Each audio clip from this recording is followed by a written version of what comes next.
Through you, if I may, a few questions to the Chairman of Finance, if he's in the room. Through you. I can't quite see. Here he comes. Representative Berger, they're about to ask you a question.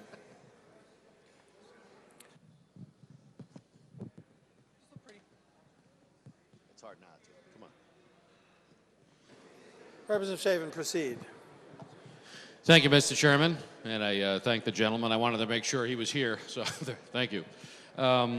Earlier in the day, we were talking about some of the revenue estimates, and part of the amendment is now part of the bill. So through you, Mr. Chairman, I've got a couple of questions about line item 30, and in particular the $40 million or so that I guess we're attributing to a certain settlement of attorney general suits. So through you, Mr. Speaker, I understand there was already a question about what suits they are, and the gentleman said I can't really talk about it at this point. So moving beyond that, through you, Mr. Speaker, do we know how many suits there are that are being counted toward this potential income stream? Through you.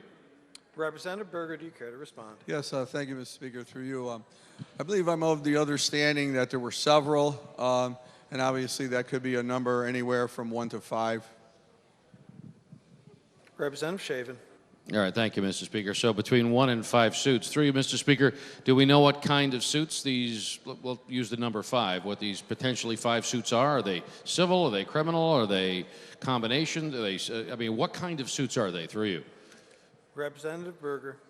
Joseph Banks. Oh, I'm sorry, civil. Ba-dum-bum. Try the veal, Mr. Speaker. He'll be here all night.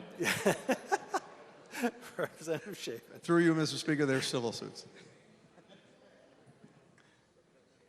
Representative Shaban. Thank you, Mr. Speaker. So if the civil suits, do we know if the $40 million or so that we're banking on, is this anticipated a one-time payment settlement to the state, or is it going to be part of a payment structure or some kind of structured settlement? Through you. Representative Berger.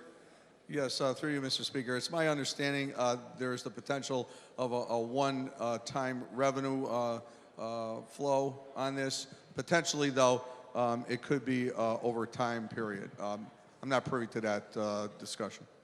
Representative Shaban. Well, thank you, Mr. Speaker. And frankly, I expected that to be the answer because that's frankly the way these things typically work, which kind of concerns me. We're hanging a $40 million number on potential settlements to maybe 5 lawsuits that may or may not get paid one time or may take years. So, having that number out there, through you, Mr. Speaker, was there an actuarial or, for lack of a better term, a betting odds number that came to say, all right, it's 60-40, we're going to get this much money, ergo it's $40 million. How did we get to the $40 million? Through you. Representative Berger. Yes, through you, Mr. Speaker, in discussions with the AG's office, both through the executive branch and through our discussions in negotiating the budget, it was determined from the AG this was an accurate number that we could use to reflect the revenue from those. That revenue could, in essence, be potentially more than that. So this was lending on more of the side of a moderate number. Through you, Mr. Speaker. Representative Shaban. Through you, Mr. Speaker. All in, aggregate, the request for damages. Do we know what the overall request for damages on behalf of the state was or is on those 5 suits? Through you. Representative Berger. Yes, through you, Mr. Speaker. I am not aware of the aggregate. I'm just familiar with the number which we've incorporated into our revenue stream, which is $40 million. Through you, Mr. Speaker. Representative Shaban. Thank you, Mr. Speaker. I thank the gentleman. So through you, Mr. Speaker, are all of these suits brought on, by the AG? Well, first question, are they all suits brought by the Attorney General of the state? Through you. Representative Berger. Yes, through you, Mr. Speaker. That is correct to the best of my understanding. Through you. Representative Shaban. Thank you, Mr. Speaker. So if they're all bought by the AG, are they brought on behalf of the state, and or are some of these suits brought on behalf of citizens, i.e., through a CUTPA suit or some other type of consumer protection paradigm? Through you, Mr. Speaker. Representative Berger. Yes, I think it'd be safe to assume, Mr. Speaker, that they are brought on behalf of the state of Connecticut. Through you. Representative Shaban. Thank you, Mr. Speaker. And again, that concerns me a little bit. And I understand there's a little sensitivity because here we are, we have lawsuits. Potentially, these are pending suits.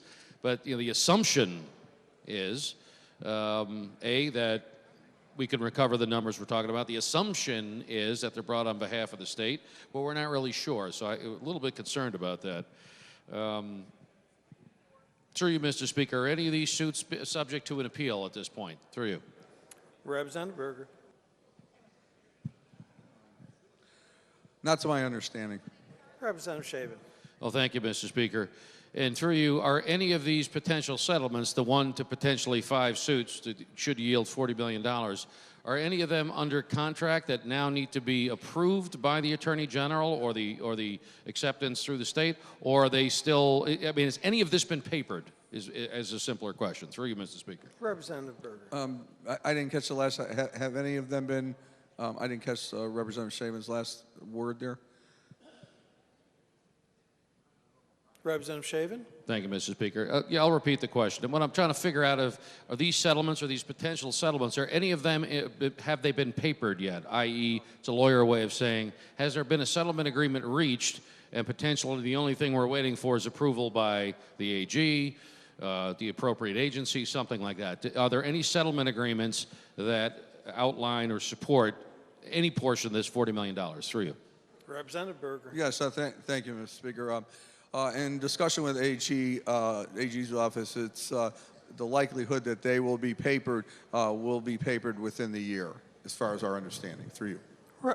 Representative Shaban. Thank you, Mr. Speaker. Well, I thank the gentleman for his responses. I mean, I remember a couple of years ago having a conversation similar to this, again, standing, I think, the row in front of me, and we were talking about sort of pie-in-the-sky estimates of where money may come from, and this is starting to feel a little bit like a suggestion box to me. I mean, it's, that was what, $90 million, $100 million, and we should get the money, it's going to come if this happens, and et cetera, et cetera. The problem, the deeper problem I have with this line item, although it's only $40 million, I know that sounds like a lot of money, but in the math of the state budget, that's it's a relatively small amount, but still it's $40 million. We're scraping for pennies here, and we're talking about settling suits, 5 suits.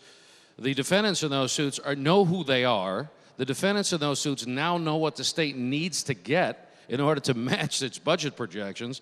The defendants in those suits now have leverage over the plaintiff, the state, of being able to hold out because they know what the state needs to get and how they could play off of each other. So I'm a little concerned. Actually, I'm a lot concerned about trying to include prospective settlements on an uncertain suit.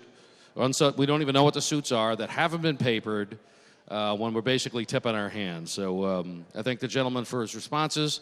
I think this is just the epitome of some of the other issues in some of our revenue projections. I understand we want to be optimistic, but I think this may be pie in the sky. Thank you, Mr. Speaker.